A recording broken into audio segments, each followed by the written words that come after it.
All right, this is week 2, episode 2 of the Menno and Squeers book club. I'm Menno, and Squeers is here with me too. We're gonna continue our discussion and analysis and hopefully critique too of the book 12 Rules for Life. This is obviously the second chapter entitled "Treat Yourself Like Someone You Are Responsible for Helping." So, Squeers, it's good to have you back. How you feeling? I'm pretty good. Yeah. I How's think this we last both week for you? just, it was good. It was kind of the end of a, what do you call them, like a semester or whatever, a class. So it's kind of nice. I didn't get to the book till pretty late in the week because of that, but Mm, now I'm done. nice. Yeah, I'm just finishing How up my was your vacation past? too. So I mean, like, yeah, I was actually thinking that too because I feel like you have a better excuse for getting to the book later than I do. Just because, Yeah. like, obviously I've been on vacation, but also like, I have the book on Audible. Uh, Not sponsored, by the way. But yeah, I started listening to this chapter especially with like the idea in my mind that like I wonder if this book was targeted like at for audiences like as like should it be, was this originally intended to be like used as an audible format or as like a reading experience. And the reason why I was thinking about that was because halfway through just listening to this chapter, I felt as though like I had no idea what this guy was talking about. Like it felt like he starts talking about ideas of order and chaos within the context of treating yourself like you're supposed to be treating someone else. And I was like, how are these two things related? And I was still able to like listen to the things that he was saying, but as I was listening to those things, I had those like ideas pop into my mind. And then like once he tied it all back together at the very end, or like maybe like 60% of the way through, I was like, okay, this makes a lot more sense. I don't know if you have like a similar experience from just reading it, or like how your experience is just reading it.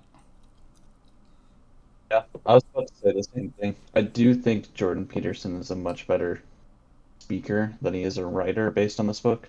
Mm, I've heard from several fans of him that the second book is a lot better, so maybe we'll see in a couple weeks. But yeah, I just felt like for a while it just goes off the rails, and I'm like, okay, this chaos and order thing is interesting, but I'm not seeing how it feels like he introduces the topic of the chapter, treat yourself like someone you're responsible, because he talks about like, oh, like only X amount of percent people actually take their meds, but like could you even imagine not giving your dog his meds? And right. then it feels like it just goes off on a big tangent, and then like the very last section he's like, oh yeah, I meant to write about taking care of yourself. I think it's like really I think it's really interesting because like his his entire like body of, well, maybe not entire body, but like a lot of what he talks about, not even just like within like the his more recent like rise to fame, and also the things that he writes about in his more recent books and literature, is that like I used to spend a lot of time just like listening to and watching like his YouTube lectures, and like he talks about like this stuff all the time. So like one of the things that I was thinking about was like maybe this is just how he interprets the world. Like he always does it through like the lens of chaos and order, or at least he like does it to the point where he's able to articulate it like that. So when he's talking about these things, like especially when it comes to like the title of the chapter, I think I had to like keep myself like really grounded to like the thesis of this chapter just by like rereading the title over and over again when he was talking to me, because like the I feel like the key word is responsible, right? So like I feel as though he sees that word, or like he writes that word and he's like, okay, what's like the most ancient like a story of responsibility like within like a Judeo Christian perspective, you know what I mean?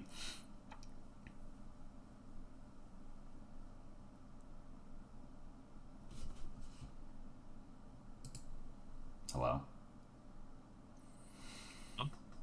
Okay. Yeah. Oh, okay.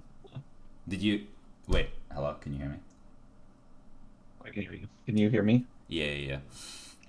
Sorry, we're Good. having some technical difficulties on our communication platform. We're not actually in each other's immediate vicinity. Um, Not so right now. so it's all good. But yeah, yeah, I feel as though like he sees the word responsibility, or he writes the word responsibility, and he thinks to himself like, oh, within like the my lens of like, and my depths. My depth of understanding of both chaos and order. What's like the most ancient story of Judeo-Christian history that I can use to tie in the idea of responsibility, especially responsibility as it pertains to oneself. Yeah. Which obviously, yeah, because obviously it gets to it eventually where he talks about. You see, like that's the thing is like I don't see how he ties it together too well to the chaos and order bit. Like he took that story and I was like, okay, that makes sense if you focused on that and responsibility, but then he has all this chaos and order stuff, which I like, which is really interesting to read into, but Mm. then I feel like it just didn't quite come together Mm-hmm. for me in the end because like I said, it felt like earlier, like he started out the chapter, he went on this big tangent that he wanted to cover with this book, but I don't think he quite tied it to the rule as well as he could, and then pulled it back because like yeah, there's a lot of stuff in there that's great, like about the chaos and you need one foot in something new, but you can't be so rigid in your thinking. And I was like, there's a lot you could go through it. And I was Mm. like, I kept thinking like, oh, I wonder if he's gonna talk about this in a little bit because I kept thinking of little tidbits and stuff where it's like, oh, I need some chaos, but you can't be too rigid or else I would think, you can't change, so you need some chaos to be able to adapt to a new scenario, or you can't be constantly changing or else you won't be grounded and you won't be getting anything done because obviously you need some structure. But I felt like that never came around, so I wonder if he like had just tweaked the rule or made it, maybe it lines up with a different rule later. But Mm. there were so many like things that was like it felt like it was alluding to that it would come back to, but then it Yeah, just never kind of did. I think one of the things that I don't know if he necessarily struggles with, but like when it comes to just like the name of the book, like 12 Rules for Life, like an antidote to chaos. I feel as though like there has to be some point within the book where he starts to tie in like these things that are like right in his wheelhouse, right? So ideas of order and chaos. And I feel as though like this is sort of the chapter because he had to introduce it pretty early on for it to seem like a for it to feel um, more relevant to like these rules of life that he's laying out, right? So I feel as though like he dives into the sort of metaphysical component of his the metaphysical like ideas that he's trying to convey with the book more so in this chapter versus like in the previous chapter he talks more from like an evolutionary perspective of um, oh, these are the reasons why certain structures or certain things within like the modern world and society are the way that they are. um, and I feel as though like there's a line that he says in the book too. I hope I get it right because I don't actually have the book in front of me, but he says something like um, to the effect of we view things within the world as like not as they are as like matter, like as this cup that I see before me. I see it as like a vessel that can hold fluids or hold objects before I see it as just like the material cup, right? And there's like a line where he says we we don't see matter, or we're not so much concerned with matter, we're more concerned with why things matter. And I feel as though like a lot of times when it comes to talking about like really complex abstract ideas, it's more helpful to use stories or like things that can provide like a vivid imagery, for us to like fixate our understanding onto, such that it becomes more relatable. But yeah, I do agree with you in the sense that like I had to work really hard to make that connection. You know what I mean? Um, Yeah. I think, yeah, like if I had if he sat me down, like, I don't know, when did this book come out? Like 2017, I think. 2016, 2017. If he sat down me and like before it came out and he's like, okay, before I edit it, I feel like I would have just told him like, hey, this is a good chapter. Maybe make it like an intro, an extra intro, Mm. or incorporate it into I think he calls it overture, but like incorporate this chaos and order thing and then rewrite the second chapter. Because I know like what you were saying about the whole story thing is I know that I think it's the next chapter where it's like, yeah, make friends. I know he tells like a really good story about like a friend who was like depressed and suicidal or like had terrible job Yeah. prospects. I was like, oh, that's a good story. And then I know, I think it's Rule 5 where he has a really good story about like a neighborhood kid because his wife used to do a daycare. Like he does really well with that. And I feel like I said earlier, this chapter he needed to talk about the chaos and order because that's the tagline is antidote to chaos, but he didn't tie it so well to the actual rule itself. Right. Um, an interesting idea that I like sort of have been, I guess, grappling with for a long time is, and he talks a decent amount about it too in this chapter, is like the idea of not just personal responsibility, but also like one's capacity to like do both like good and evil, right? So like there's that quote where he takes from Alexander Solzhenitsyn where he's like the boundary of like good and evil like runs through like the heart of all men, and because of that it's also like oh it's like oh shit like a lot of the things that like not only that happen to us but also happen throughout like the history of man are because because like obviously things happen the way that they happen in terms of like different political ideology or just tragedy and stuff like that, but also like to a certain degree like one's own alignment with what I think he calls in some of his other works and talks where he calls it's like the oh god it's like the superordinate ethical principle or something. It's like aiming at the highest possible good. So it's like a failure of one person of like people to like orient themselves towards that, and also a failure of people to take responsibility for their own actions and for their own life too. There's like this weird I feel like there's this weird thing going on within like society nowadays where it's like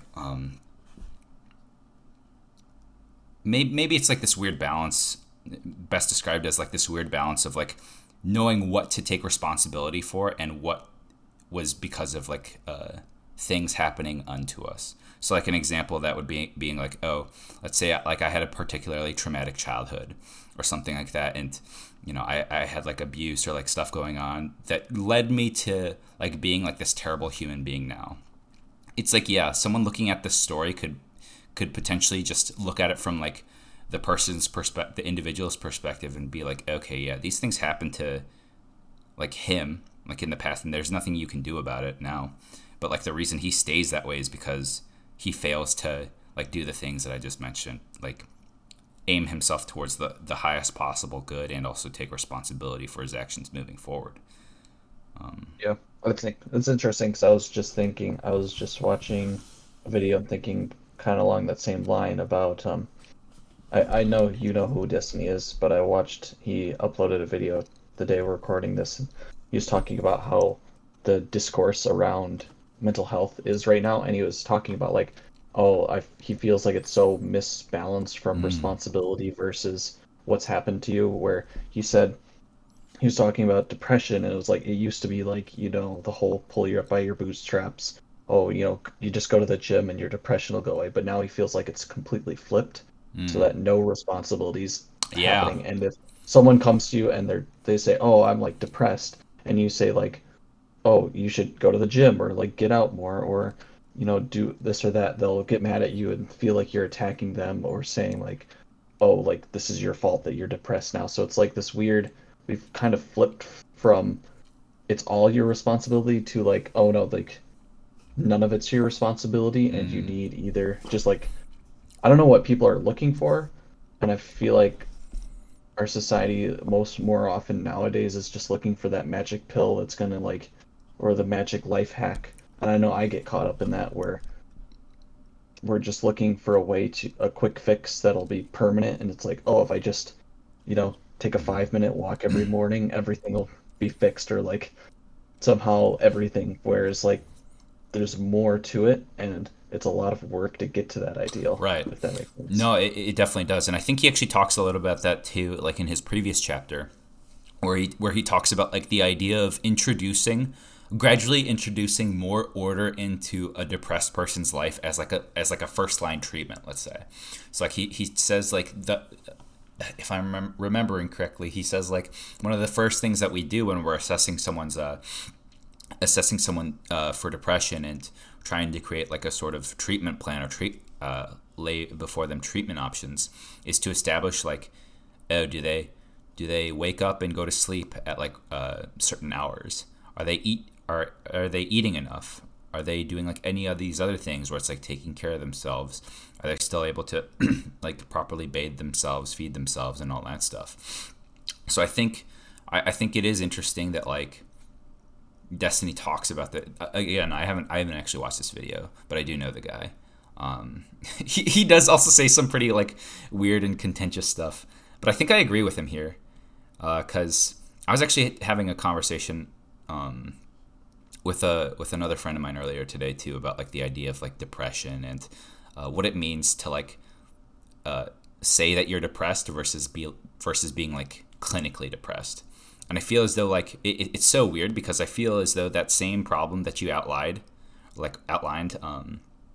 earlier, like sort of pervades it at all levels, even on like the sort of diagnostic or declarative sense. Because I feel as though like the word is not necessarily misused. I don't want to like diminish like the suffering or like the experience of other people, but I feel as though like people nowadays, myself included, like use the word depressed or depression like very loosely. And like I'm not saying that like the only valid form of depression is from a clinical diagnostic perspective. I'm just saying that like I feel like the word gets used so much to the point where like the meaning gets sort of diluted. You know what I mean? And then also on the flip side, people feel as though your suffering or depression or like however you're feeling is only valid if there's like a clinical diagnosis to sort of support that. You know what I mean?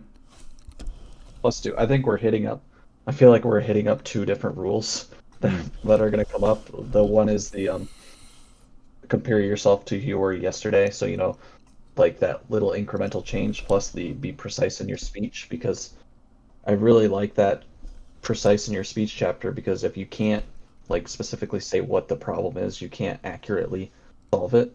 So if we're all going around saying like, oh, I'm depressed, and like people in their heads are assuming you're clinically depressed, they're going to start you on like an SSRI or like cognitive therapy, where it's like, or are you just kind of down or kind of in a rut, which everyone gets that every once in a while, and you just need to like, in that case, just reassess and be like, oh, it's because I've slowly lapsed in my diet, or I'm not exercising every day. So it's like, if you can name the issue, you can actually go to a solution faster or figure out what exactly will fix it, rather than just kind of flipping around in that chaos of, oh, I'm depressed, but I'm not actually like solving the issue.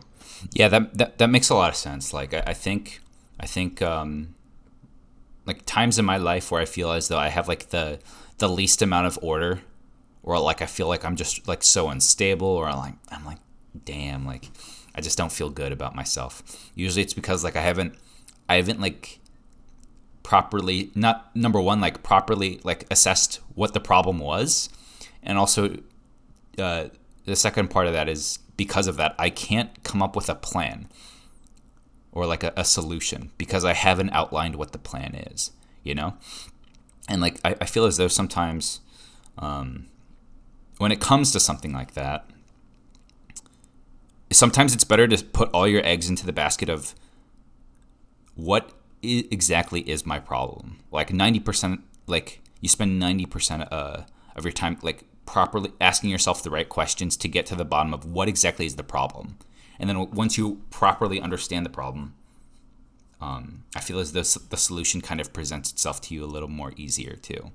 And to tie that back into like the ideas of this chapter, it's like, yeah, I feel as though like if you're trying to be a good friend to someone, the best thing for you to do is to first listen to like their problem and like understand not only like what the problem is, but also their perspective and their understanding of what the problem is before you just start throwing solutions at them, right? Because it's like, oh, a friend of yours says, oh, I'm like so depressed. It's not like you just say what you said earlier. Oh, go to the gym, take a walk for like 5 minutes every day. It's like why do you feel like you're depressed, or like why do you feel the way that you feel? Like what does your day look like? You know, asking more questions rather than like trying to give answers.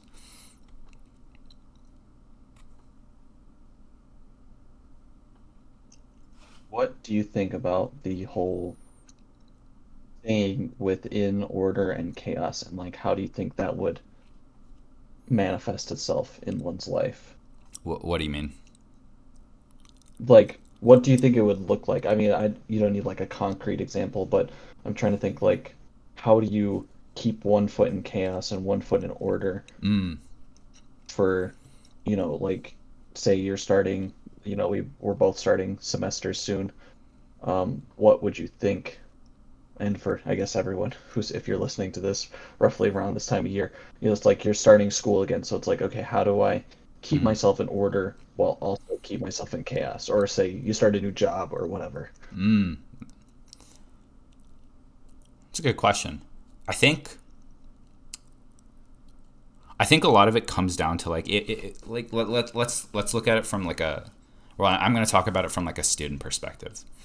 So like I think this last year, like maybe halfway through 2020 into like the earlier half of 2021 too, I think I've realized that like I'm very prone to like relapsing into very very bad study habits. And then during like sort of my time of reflecting of why I performed the way that I did, on certain tests or like in class or any one of those things, I was like, dang, like when I look at other times in like my academic history where I was able to perform at a level I was like, okay, this is great. Like I sort of see that, and then I'm like, okay, if I can recapture that, but then put that into like this new semester moving forward, I'd feel like I'd be wearing like an old pair of like a pair of like well-worn shoes, like into a new sport that I've never played before in my life. So it's like that's one less thing for me to worry about. So let's say I'm like particularly good at like thinking through like the logical process of uh, why things happen the way that they happen. So like let's say I'm good Like at you're in like, chemistry class, like what's you're that? good at seeing like it's like you're in chemistry class and you're Mm, like, oh, I'm really good at seeing how a reaction works step by step. Like right. um, like an E1 reaction in your organic chemistry class, or you're like, oh, I can see how you get from step A to B logically. Exactly. And then it's like you take those same sort of lessons or like those studying techniques or like that same, you're basically playing to your strengths when you move on to a different topic. So like let's say you go from like chemistry to like to understanding like English literature or something, and it's like, oh, okay, maybe I'm not so good at like memorizing like all the new like jargon or like the historical dates and how they pertain to like uh, or how they affect like why this person's writing about what they're writing. But now it's like, oh, when I read any sort of like work of literature, I can understand like why things flow that the way that they flow, and I understand why the author wrote certain things like in the way and the order that they did. I know I was like really like verbose with that, but I hope that makes sense. So you just basically you take a structure, a framework that you have, and plug in different variables, and obviously all Yeah. tweak it, but because you'll be like, oh, this event happened, and here's how the next few steps go here, here, and here, Mm. and then you just have to like, oh, well, I have to tweak it and remember I have to remember the numbers for Yeah. each thing. I think it also like I think it's also one of those things too where it's like it helps like when you have like a systematic approach to solving any problem, even if it's like an approach that you developed from like this totally esoteric like study or art. Like let's say you are like good at soccer, and like you were like the team captain and you just got like so good, to the point where you're like, okay, like I feel like I can lead my team to playoffs, we can perform, and I can motivate my team. It's like, okay, I'm not going to be playing soccer forever, but what happens when I take this into the business world or something like that, where it's like, oh, I don't necessarily know what it's like to interface with people of like a from a business or like a finance perspective or from like the banker's perspective or a legal perspective, but hey, this is how I was able to solve the problem with like clashing personalities or like people that play different positions in soccer. Maybe I can use some of those lessons, as I move forward in like my professional career. And I think they both sort of like serve to help each other in some ways. Maybe like your work in business shows you how you were wrong in some of the ways that you carried yourself, like when you were playing soccer, and then vice versa too. You know what I mean? Yeah. 'Cause I think too, I was trying to think, because sometimes it can get too rigid, but I think sometimes you need like an ordered structure to how you're living. Because I was trying to think like a few years ago where I was kind of like sort of getting into this and I was getting a lot better and I was working. I wasn't in school at that time and I started just getting like a really rigid schedule and then looking back at it now it's like, oh, I think I had too much order and I was too comfortable, but I wasn't like progressing in all the areas of my life. So I think part of it is you can get you need to continually keep changing, just keep that foot in the chaos where it's like, oh, like now I'm like whatever, I gained order in one part of my life. So like I'm working out well right now and I do well at my job. Okay, so now it's like, oh, I'm single. I don't have a girlfriend. Okay, what can I do to change that? And I think that's part of what he's getting at in this chapter where it's like you need some sort of order to keep your foot in, but if you just stay in there, nothing's going to change and I don't think you can improve. While if you're in complete chaos, I don't think you're going to get anywhere in life because you're too unstable and you're not going to make any headway in a direction. If that Right. makes sense. Yeah, definitely. And I feel like he's like really advocating against complacency too here, because like what you say when you're recalling like this period of your life where you feel as though you had too much order, and perhaps like you fell into like this sort of lifestyle where everything that you did was a routine and there was like very little, perhaps like the opportunities to like push your limits were like less self evident to you at the time. But it's like at some point, like we all sort of have like this meter in our head that tells us, hey, like you're not doing everything that you can to be like the next best version of you. Because in some way I can definitely relate to that. Before I started my most recent like sort of episode of school, is that I was working for about 2 years. I remember I kept telling myself like, oh, I was like exercising, I was eating right, I was trying to get my life back in order and like really understand what it is that I wanted out of life. Still working on it, but like back then I was also like, man, like I've been at this job for almost like 2 years now, and before I started school, I was like, what am I gonna do to like move on if I don't get into school? It's like, Yeah. and I kept thinking to myself, and I kind of kick myself for this too, where it's like,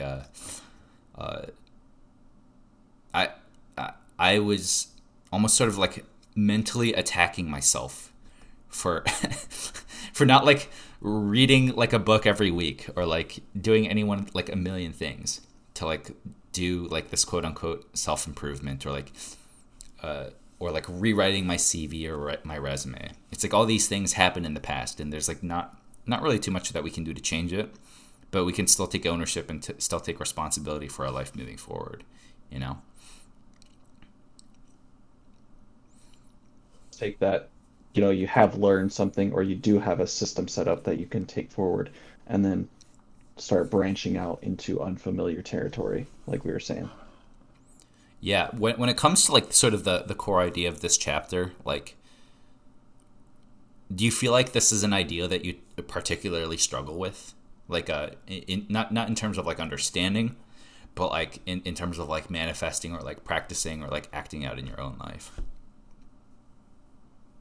I would say so because, like I was saying, I feel like for a while I got really rigid in this is what I do like every day. I don't really deviate, and sometimes that was helpful. Especially, I can think of like at the beginning of the pandemic, was when we were in school. Like I had a pretty rigid schedule, and I think it really did help me get through like the first out. And I think once that kind of broke down later, I started to get burnt out a lot faster.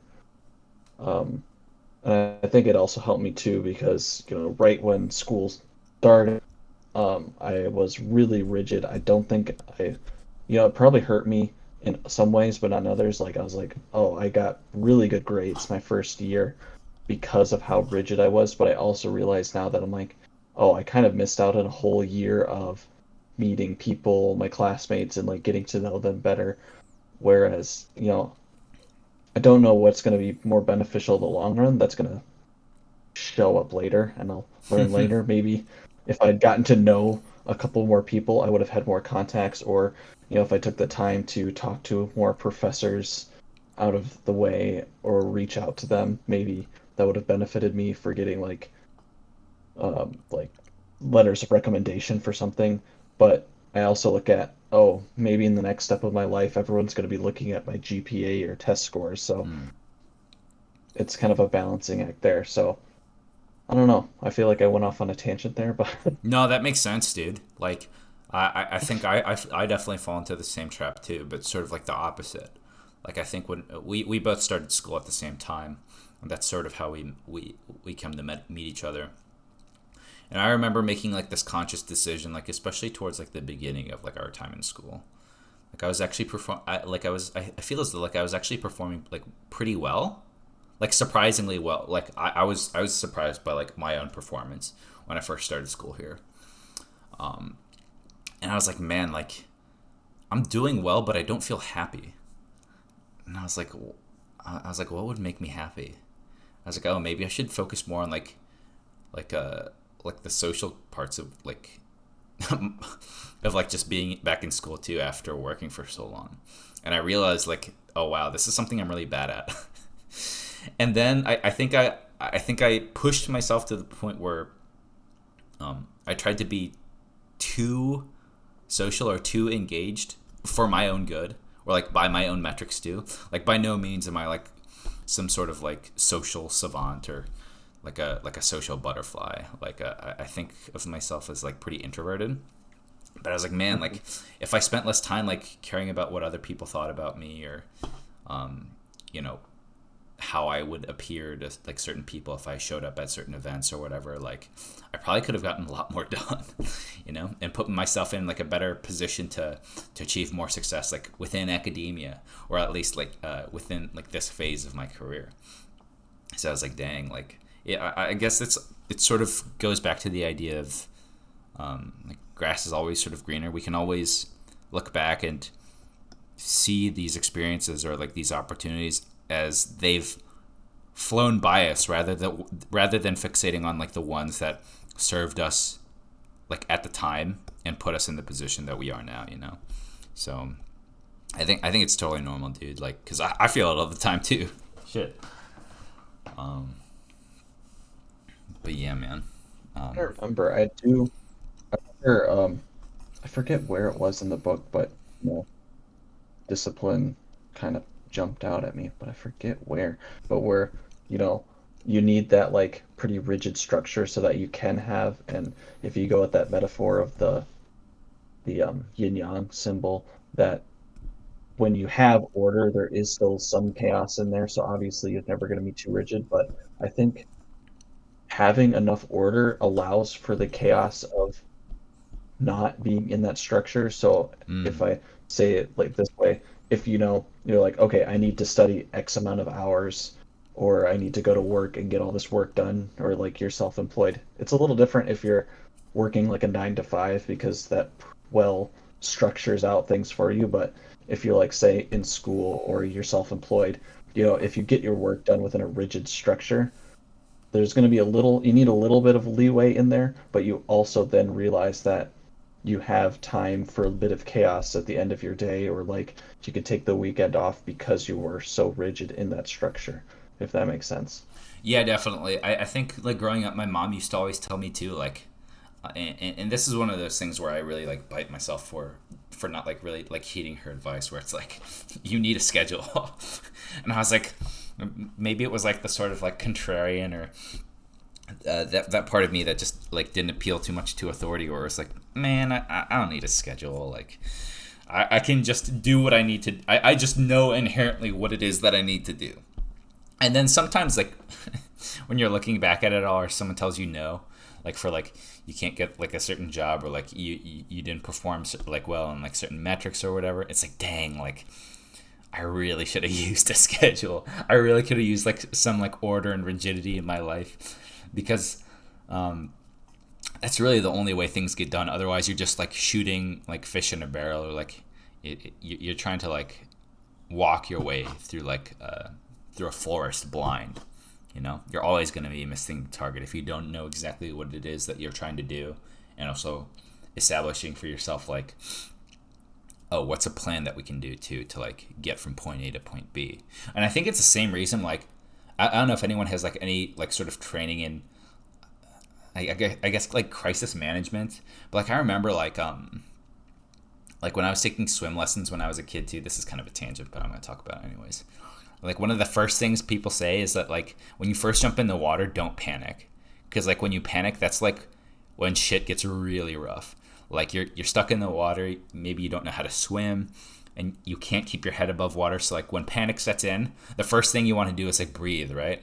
And it's like, no, that's like the worst thing you can do when you're trying to learn to swim, or if you're trying to like avoid drowning, where it's like you can't let that let that innate like sense of just chaos set in, because that's when it's just game over. But at the same time, it's also like, hey, we got to find ways to like create this order, or create this like survival system, or create like this approach that enables our success within like different milieu, to like extract order from chaos regardless of the situation. you know Yeah, I think I don't know if you've ever read House of God by Sam Shem, but he's got a great like little. There's like the guy, he's called the Fat Man, and he's talking to the main character, and he's like, "What's the first rule of any code?" And he's like, "I don't know." And he says, "Oh, the first rule is to always check your own pulse." So it's like always get your grounding first, yeah. and then like everything is so much more easier if you just take a moment to like take one deep breath and then move on with it. Mm. I think because a lot of times you don't realize how innate some things you are, assuming you've put in the work. Where it's like when you do, I was like a lifeguard instructor forever, and like after a while you realize like, oh, like you kind of just go into a mode and you come out the other side and you realize like, oh, I just did like all those steps that it took me like a whole week to learn, and now I just did it the whole thing in 5 minutes without thinking because I've just practiced it so much. Yeah, I think that's definitely like that makes a lot of sense to me. And then at the same time, it's like I remember there are also portions. There were times where I do very much like the same thing, where you sort of just go through the motions and you sort of just practice like whatever it is that you were taught. But then suddenly out of nowhere, like something comes out of the blue that just throws a wrench into like the system, and now suddenly like the system is no longer like, oh, I can copy and paste like the solution manual into like this problem. And it's like, oh crap, like this little bit of chaos, or like this little bit of like nuance that's like entered my life kind of like shakes me a little bit, and I'm like, oh man, like do I really know what to do in like these situations? Like do I really know how to like conduct myself? Like, and you sort of begin to like question your own sanity too, or like you question like your own Yeah. ability to like execute when people need you to, or like when the time comes. um I also think that makes things just so much more fun, or like more I shouldn't say fun, like more meaningful when you do them because I remember like I worked at like two separate pools and like one pool was like really on top of their stuff, like their staff was like always really well equipped and like always knew like they had really high standards and the other not so much. And I just remember like working at that pool that had really high standards. I started to get you start to get bored with like the substandard, like the stock standard case scenarios where it's like, oh, the little Jimmy fell off the board and forgot he didn't know how to swim and thought he could get to the edge. But then you start like throwing in like stupid stuff and it starts to get kind of fun because it's like, oh, little Jimmy fell off the board, but he also cracked his head on the pavement. So now you need to like backboard him. And he's also allergic to chlorine. So now what do you do? Oh It's like my you start just god. throwing in, you start like throwing in like stupid things, or it's like, oh, like little Susie slipped down. Like normally you do like, oh, they tripped and they looks like they broke their leg, or because they jumped off too high a ledge. But then you're like, oh, now they broke their leg on the stairs, and you start like thinking of like crazy scenarios, and it starts to kind of, I don't know, it's kind of weird to say it's fun to like practice lifeguarding skills, but then it starts to get more meaningful because you're like, oh, like what would I do if like some kid broke his leg and he's on the spiral staircase? Like I can't get a backboard up there, or you know, Right. It's like it's like that. fun to. Sorry. No, sorry. I feel like I was interrupting you.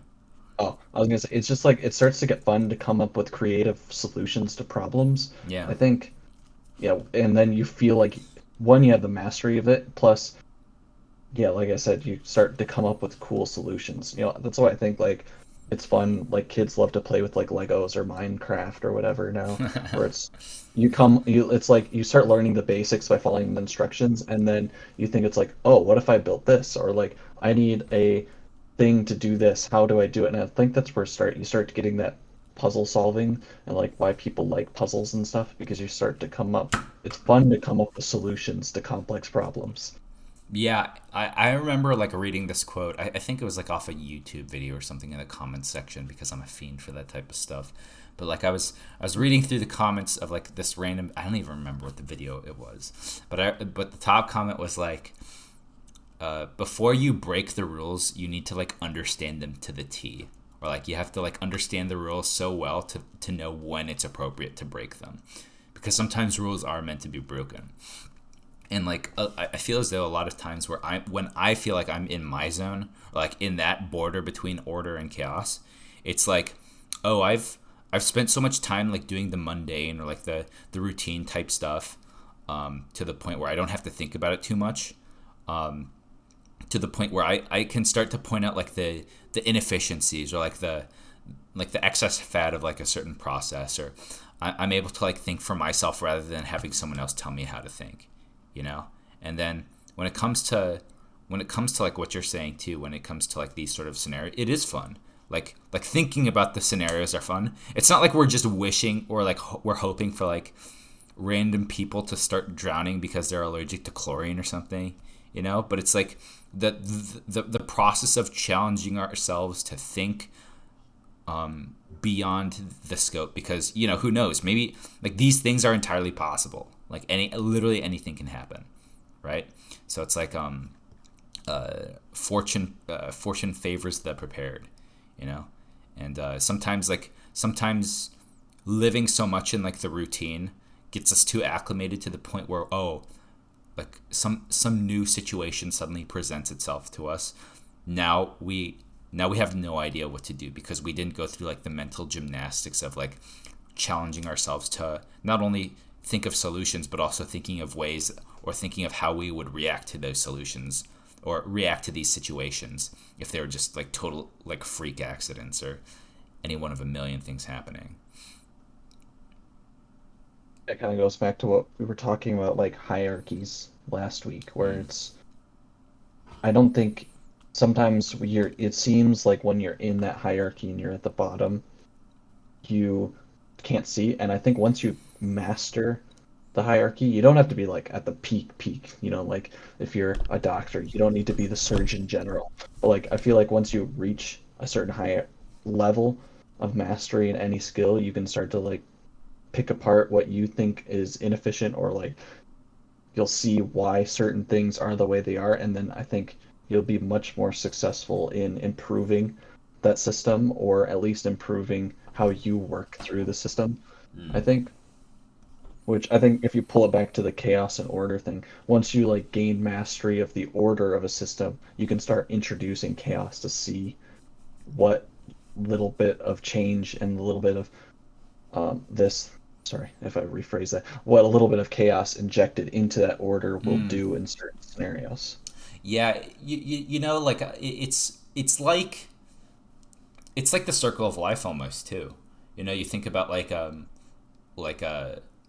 say like a tree, like going through its season, and then like it loses all its leaves, and then like the leaves fall into the soil, but the leaves still provide nutrients for like the recycling of like all the carbon or all the nitrogen or all those things like back into the environment to sort of like refuel like the new development moving forward too. It's like the old has to.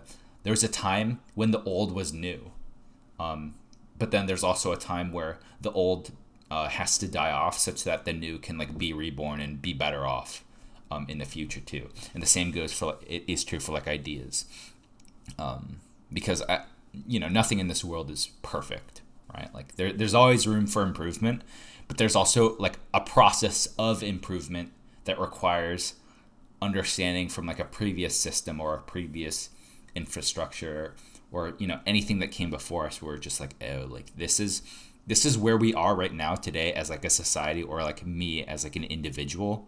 These are the things that happened to me before that sort of like beget the person that, or like the society that we have today. And then these are the things that have to change such that these new future iterations can be better off than previous ones.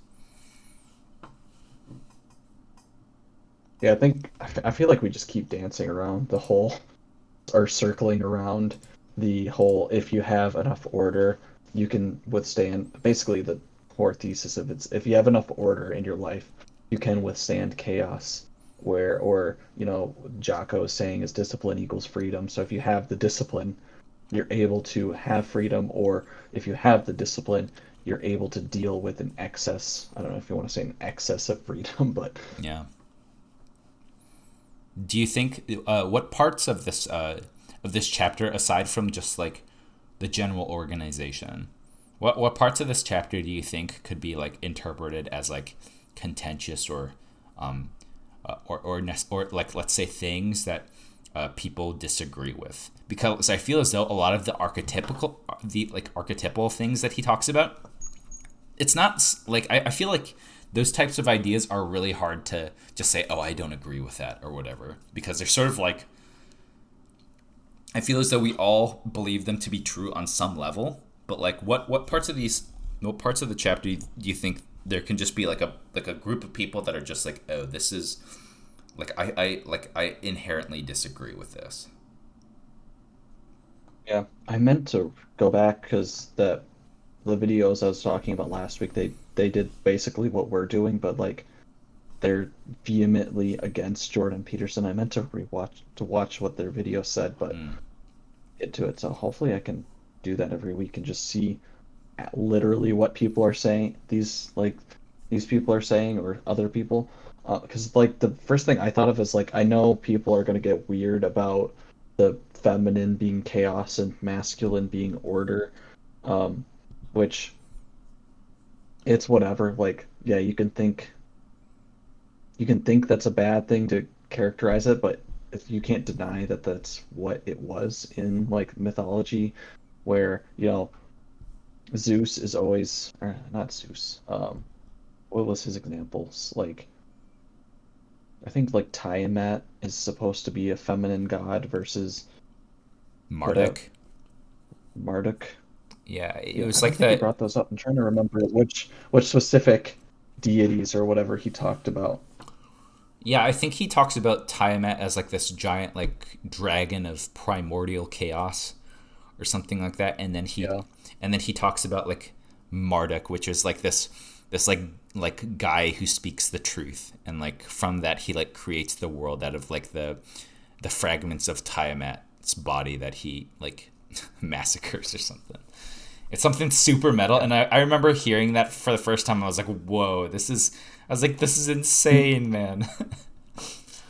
Which I think he even points out in this chapter about how like basically every story and is that basically going from order to chaos and then returning back to order, which I think most stories are structured around. I think that's what is it?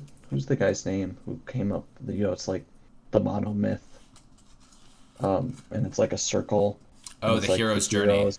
The hero's journey. I Isn't can't it like remember the guy who Joseph? came up with that. It's Joseph Campbell or something like that. I'm trying to Let's see remember real because I remember I quick. watched, as I know, whoever makes Rick and Morty is like super into that story, and even though his stories are pretty nihilistic in nature, every story for Morty is being in the comfort zone and then introducing chaos or the world changes and kind of returning back to a baseline normal. Oh, that's pretty cool. Um, I think I've only seen a couple of episodes, and this was like maybe 3 or 4 years Yeah, ago. But I definitely understand what you're saying. yeah. Hero's Journey or the Monomyth. Oh yeah, you are right. Joseph Campbell and influenced by Carl Jung, according to Wikipedia. Which Nice. Jordan Peterson is super into Carl Jung too, so that would make sense why he would pull a lot from the monomyth, which I think, and what I was about to say earlier was that the story points out that when you hear something, a lot of times from Jordan Peterson, it's not that you like don't know. He's not like teaching you something brand new. He's just describing what you kind of already know in the back of your head, even if you don't realize it, and you go like, "Oh yeah, like the reason why I like this story is because this happens and he's in his comfort zone. The hobbits are in the Shire, and then the ring is introduced, and he needs to go destroy the ring so that he can return to the Shire, or else everything will become chaos," which I think is part of this chapter too, is if you need to keep yourself in order, but also every once in a while you need to go out into chaos and see what you learn or what keeps you changed so that you can return back to the order that you were originally in, if that makes sense. Yeah. What's your opinion of that when it comes to what this person you were saying was talking about, where it's like he puts words to thoughts that you sort of already like had going on in the back of your mind. Like describe it, but I feel like a lot of people say that, and sometimes it completely backfires, and you have like an old wives' tale or whatever that's completely false, even though you think in the back of your head it's true. I can't think of one off the top of my head, but I've definitely seen that where it's like, oh, this thing that everyone says. Well, it turns out that's totally false, and most people don't have whatever that is. But I'm trying to think why or how to better describe it, but it's definitely one of those things where it's you kind of know that it's either what you should be doing or what is true, but you've never had it articulated to you, which I guess goes back to be precise in your speech. If you know what something is that's true, you can then move on or incorporate it better, or you understand it better. Mm. So that I know Jordan Peterson likes that description of being possessed by an idea. I think if you actually deeply understand an idea and can articulate it yourself, you're much less possessed by it. And which I was always thinking was when you're possessed by an idea, I always structure it as I feel like I was always just regurgitating certain ideas rather than understanding them or actually believing them. I'm like, yeah, I agree with this on a logical level, but I feel like I'm not truly believing. And I think if you can articulate it in your own words or better understand it, you're no longer just regurgitating or just being a shell of something. You're actually incorporating that into yourself. If that makes sense. Yeah, definitely. Like I feel as though whenever I watch like mainstream media or like mainstream news for too long, like I don't know what it is. Maybe they just have like people in like writing rooms are like, okay, we got to find like the catchiest way of saying certain things. and then just repeat it like ad nauseum. So like when let's say like one person is just watching like Fox or CNN over and over again, it's like you can kind of tell, like if you talk to someone long enough, like what their political leanings are just based on like the language that they use, if they pay particular attention to like mainstream news outlets. So in that sense, it's sort of like where I see where people are sort of possessed by ideas, or like possessed by philosophy or ideology. And that's also to say that like I fall prey to that same shit too. Like I feel like that's just something that happens to everyone, especially when it comes to not completely understanding a problem and being able to articulate exactly what the problem is, or what a problem is, not the problem. So But once you're actually yeah, so it's like when someone comes in there and they're like, oh hey, this is what's going on, you're just like, okay, this is like this one semblance of order in an issue that I found to be like I didn't even know where to start with, if we're just saying like, oh, if we're looking at like the issue of healthcare in America. It's like, obviously that's a big problem, but where do we start? Oh, I'm gonna watch like this news channel. Oh, this is what they're saying about it. Does it make sense to me? Yes. Now this is sort of like this premise that I have to accept, and then from there I sort of scaffold my understanding of like the issue at hand, or like the system at hand, based on like this sort of the sort of lens, or this lens that someone else has created before me. And I think that's when you start to really run into the issue of people just becoming possessed by ideas, rather than just, oh, I'm going to listen to like, or I'm going to do everything that I can to hear everyone's perspective of what problem is of problem X. So yeah. I think I don't know if it's the best to be watching, but like I think the most entertaining debates you see online is when you see someone who's clearly not thought through or knows all the details of something, and just watching them flounder after you just put a little bit of pressure. I, Yeah. I mean, obviously it's not good for discourse or like discussing ideas, but it's kind of fun entertainment to watch. Like if you're just doing like a debate me bro stream where the guy's like, oh, here's this, and the guy just goes like, here's this thing that's happening for this reason, and they just get this little bit of pushback where it's like, well, do you actually know why that's occurring? Like, what's the next step? And they start floundering. It's like, well, it doesn't matter because it's X. It's like it's sexist, racist, or whatever. It's a bad thing, or it's not helping the working class. But then they pointed out, oh, it's because of this, this, and this. I think if I Yeah. give a concrete example, I remember having an argument with my sister a while back, and she was like saying, "Oh, like researching drugs is bad because they never tested on women, and that's bad, and so that it's not as good for women's healthcare." It's like kind of an example of systemic issues with drug testing and healthcare. And I was like, I pushed back a little bit where I was just like, "Oh, well, do you know why they don't test it often on women?" And she's like, she didn't quite understand like why I was asking. She was just like, "That's bad for women, though." And I was like, "Oh, well, the reason is most often when you start testing a drug, you start with healthy controls. So, and where are most healthy controls? Oh, it's like people who are in their 20s. Oh, what's also normally occurring in women in their 20s? Oh, they're bearing children, or they're thinking about getting pregnant, and they're often like starting families and stuff at that age when they're healthy, but so they're perfect for the control, but there's also the risk of damage to the fetus. So if you like just take a few steps into that argument, you realize, oh, this is the reason why." And then I pointed out, so then you've now, geez, I feel like I lost my train of thought, but you've now identified a problem, or what you think is a problem, and then you find the reason of the cause.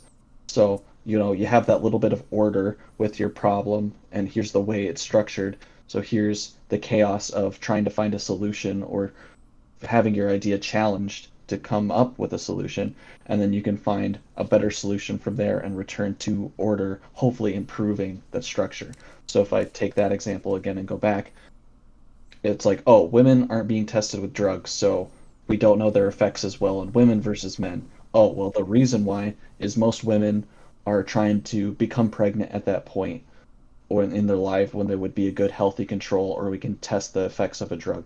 So then we can come back to that order of finding a solution. So it's like, oh, okay, well, we need to either find women who are young and healthy that aren't trying to get pregnant or can't become pregnant, or we need to change the protocols of testing drugs and find like women, maybe healthy women in their 30s who are done having kids or later, um, where they're not also not having kids. Like, and then you'd come back to a more ordered and hopefully better system, if that whole tangent made sense. No, I think that was also like completely relevant too. Like, I think it's also a lot of the issue also comes from just I don't like using this phrase too much because I feel as though it just becomes like antagonistic, like but like I think a lot of the issue stems from just being narrow-minded.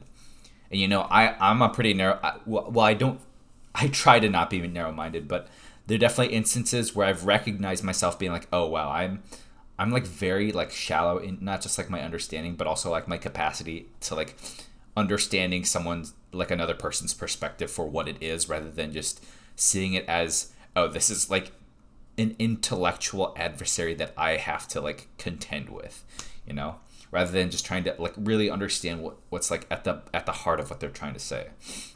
And I think the reason why that is because like it's just comfortable to just think along the ways that we were trained or raised or whatever we were exposed to. And sort of like that same idea too, where it's like, oh, if I'm a hammer, like I'm gonna want to like pound I don't even know what the phrase is. If I'm a hammer, I'm gonna think everything is a nail, right? So I don't want to like speak on behalf of your sister. I don't know her too well, and I don't want this to like be antagonistic at all. But it sounds like there's this particular idea that she had in her mind, and then she just used that as like a scaffold, or like that same thing that we were talking about earlier, where it's like, oh, we took our understanding of one thing and then used that as like a rubric, or used that as like as a lens through which we're viewing a different problem. Now it may make sense like logically, but like how much of it is actually like consistent or congruent with like the truth or what's actually going on here. And it's like that it's like that weird veil between our perspective and also like the truth that is like sometimes like the hardest thing to like break through and to try and understand, which is why like I don't know which is honestly part of the reason why I'm doing this, because I feel as though like, yeah, I like to think I'm like pretty open-minded, but am I really that open-minded? Like I really like I spend a lot of time just like listening to this dude talk, like Jordan Peterson, and like I like to think that he really helped me like set my life straight. But at the same time, I'm also trying to acknowledge that, hey, some like all ideas are worth like challenging and criticizing. And it's like, can I still do that with someone that I hold to like such high esteem? Like to the point where I'm not just like possessed by like these ideas, or like to the point where I'm not just like this blind acolyte that just espouses like things that sound pretty that don't actually hold any like value or any meaning. No, sorry, continue.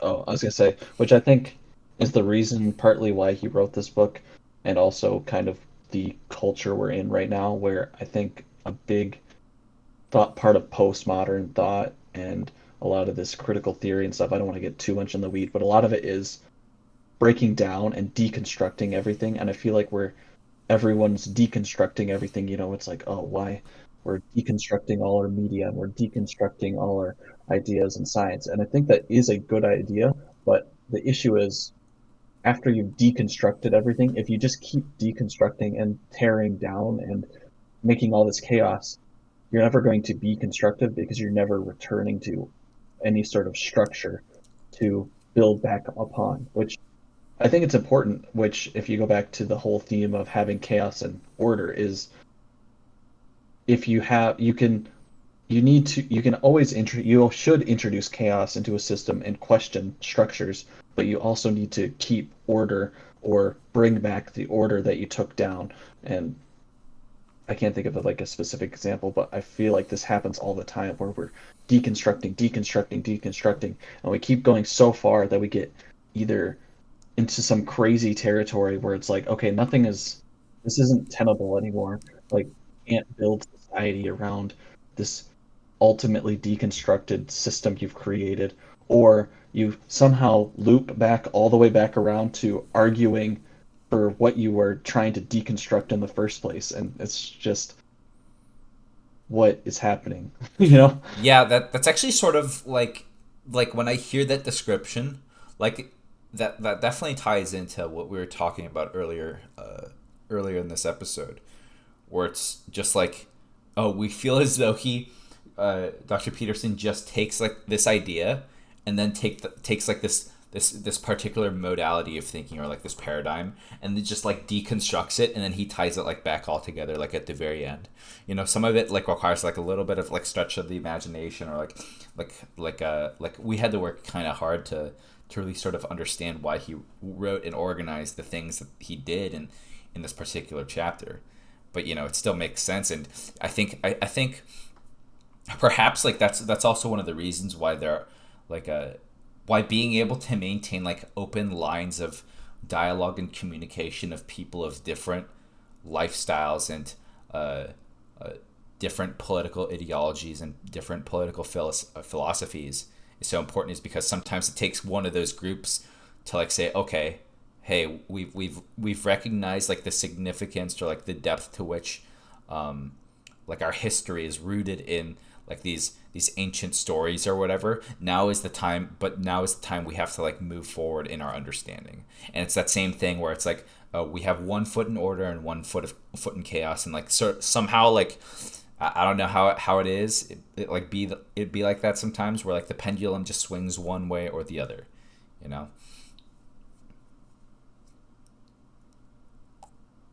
I think that's ultimately, you can think of a million examples where it's like, oh, like civil rights. Like, obviously, there was an order, and then there was the chaos of, oh, maybe we should give, like minorities rights, just like other white people. And it's like, oh, and then we came back to an order where we did, and it's like, oh, yeah, that was a better idea.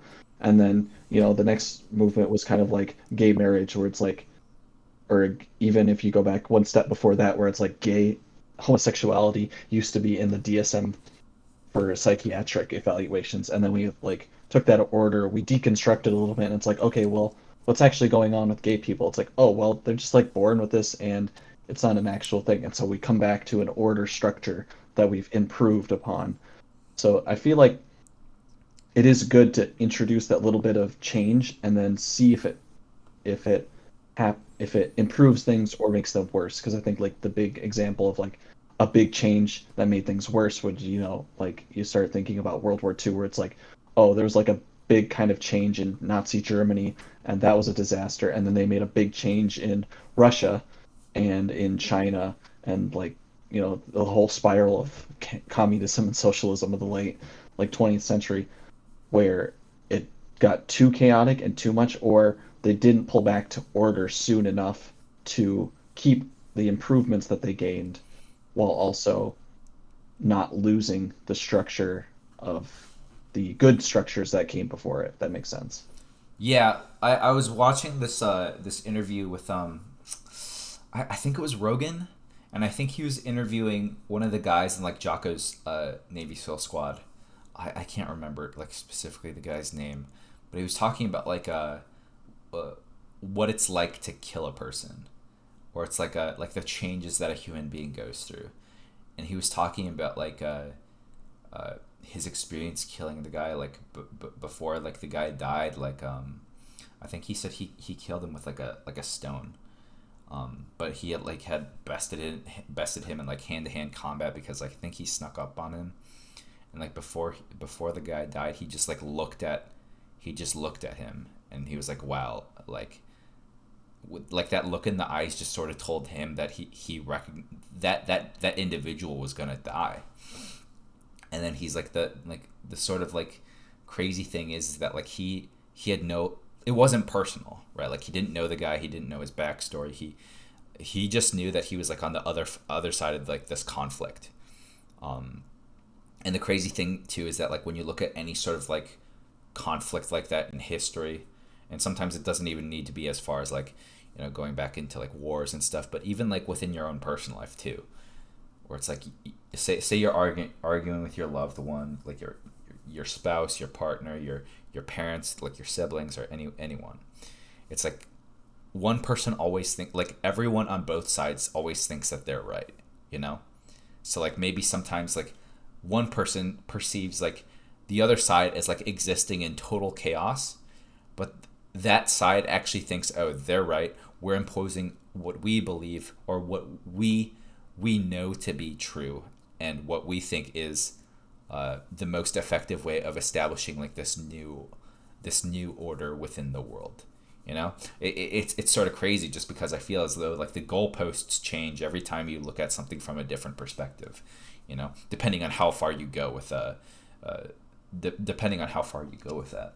You know, so I feel as though like, well, chaos and order do, they do like exist, and they're like true for all people. They're not always the same for all people too. And I feel as though that's like sort of circular too, in the sense that it's like, oh,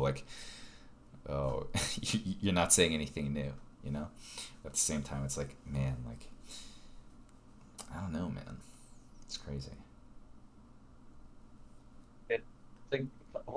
I feel like the biggest thing I'm realizing today is like this would have been a great, like I said way at the beginning where we started talking, this would have been a great intro chapter to this book, because I feel like every tangent we've gone on today, I was like, oh, that's just a different rule. Like, that's, you know, it's like we talked about like naming problems. I'm like, oh, let's be precise in your speech. And then we talked about like what, you know, it's like the small incremental improvements. I'm like, oh, that's the compare yourself to yesterday, or you know, I feel like this just would have been a great intro chapter, and then he could have actually written like a treat yourself like someone you want responsible, you know, actually, because I was hoping this chapter was going to go into like talking about like, oh, here's how to raise kids, and like how would you want to raise a kid, so what would you do for yourself, you know, it's like, oh, you need to give yourself a little bit of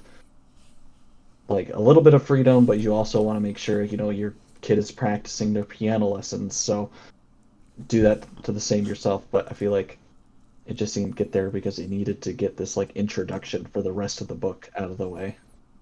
Yeah, I feel as though like if I ever do have a conversation with the guy, I'd love to, but I would definitely ask him like why he organized the book the way that he did. And I don't know if he ever actually goes through in like in like any sort of interview or anything that he writes in terms of like why it is the way that it is. But yeah, I think like I think because it's been so long since like I had actually read this thing, like that connection, these connections to like other rules are less obvious to me. But yeah, I think like I'm trying to think of like how we could potentially organize like the show moving forward too, just in terms of should we continue going through this chapter by chapter, or do we think that we should like potentially, you know, this is crazy, but like reorganizing the chapter our show in the order that makes the most sense for our interpretation of the chapters, you know, could be cool. But at the same time, I mean, yeah, we could figure that. I mean, it's hard too because I feel like we'd have to read the whole book and then come back through it, which yeah, I was just thinking in my head too, if we get a little meta now where I was just like, man, I feel like after we finish this book, and the nice thing will be the next book it'll be my first time reading most of it. I started it and I, you know, fell off. So I feel like it'll be nice to like look at a fresh book, but then I was like, oh, maybe after that book we should both find a book we both haven't read to like bring in like complete chaos to the next section right, of whatever third book we read, you know. Wow, that really is meta. I think like yeah, I think like when it comes to this book, one of the things that I sort of appreciate with like, I guess with movies or any sort of media is like if it's self-contained. So like I feel as though that's like the biggest criticism of something like say the Marvel movies, or it's like every new movie within the universe is just is just designed to set up like the perpetuation of like of this giant like monolith of Marvel, you know? Versus like when I look at something like this book, like I feel as though even if he didn't go on to write a second book, everything that he said like just fits in so perfectly with all the other ideas, you know, because we were talking so much about like these ideas of order, chaos, problem solving, and they tie back into other rules within the book too. So it's almost like its own self-contained, like it's almost like this like self-contained like survival guide in some ways, where it's like this is all you really need to know, and it's like just I think it's just both specific and vague enough such that you can incorporate or like scaffold your understanding of your own life to like each one of these rules to help you to help you come to a more like fully realized version of yourself. You know what I mean? I think it's the best advice to not